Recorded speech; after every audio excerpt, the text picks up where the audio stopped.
Hey everybody, what's going on? I'm Clint, he's Casey. We went to go see Victor Frankenstein a little early, and you know what? There was some good stuff in Victor Frankenstein. Right off the bat, I'm going to talk about the macabre. The macabre! There was some really cool tactile practical effects, very meaty, gross, slimy stuff.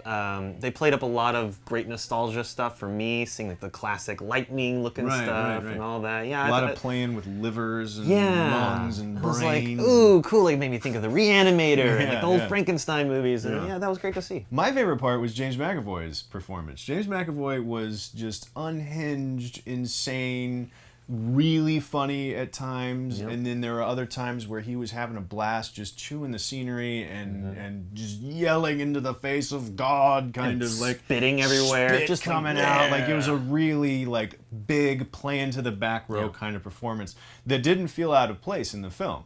A lot of times people do that and you're like, okay guy, calm down.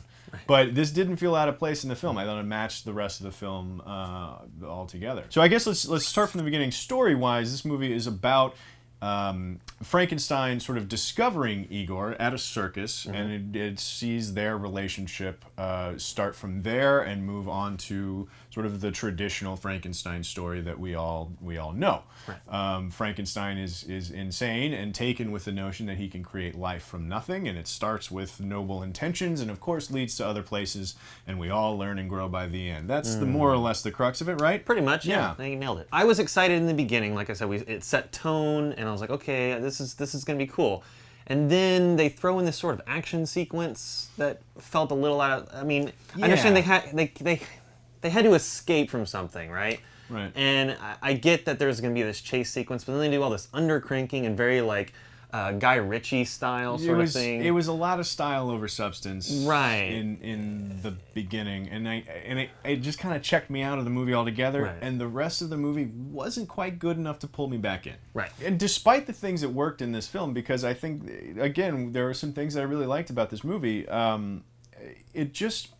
It was a movie that couldn't really decide what it wanted to be. I felt like there were a lot of interesting ideas. I really enjoyed the idea about what it means to create life, and I thought that it explored that theme in a really interesting way that I haven't really seen yet.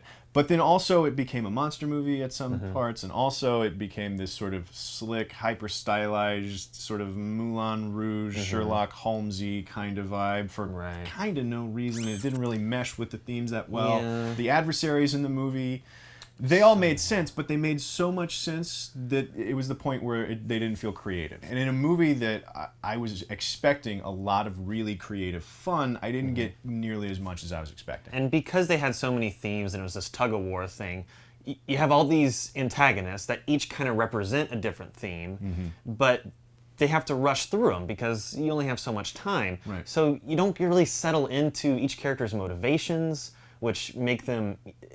They just come off like bad guys. Like, these are the bad guys, so the plot can move forward. When there was motivation there was a glimpse of it, but they don't have enough time to explore it well enough. So Casey, would you agree with my assessment that Victor Frankenstein is a movie that is cobbled together from disparate spare parts, and it's just lacking that lightning strike that brings it to life? So close. Oh man, I suppose that is the risk you run by making a Frankenstein movie in general. Yeah.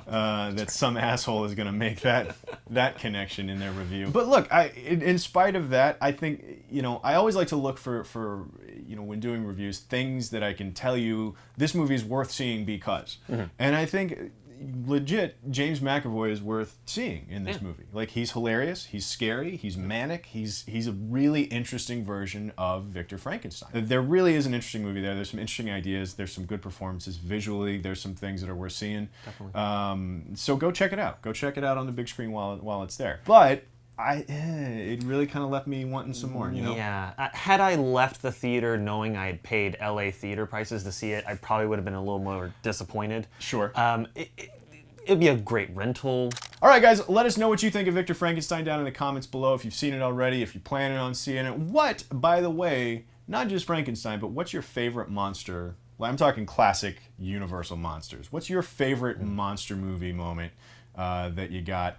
Let us know in the comments down below. Click like, subscribe, and stick around right here on Cinefix for more great movie stuff. You know what my favorite moment is? of all Frankenstein moments. Phil Hartman as Frankenstein on Saturday Night Live. Oh yeah, oh, come on. Fire, bang. It's pretty great. Yeah, I'm more of a Peter Boyle fan, but.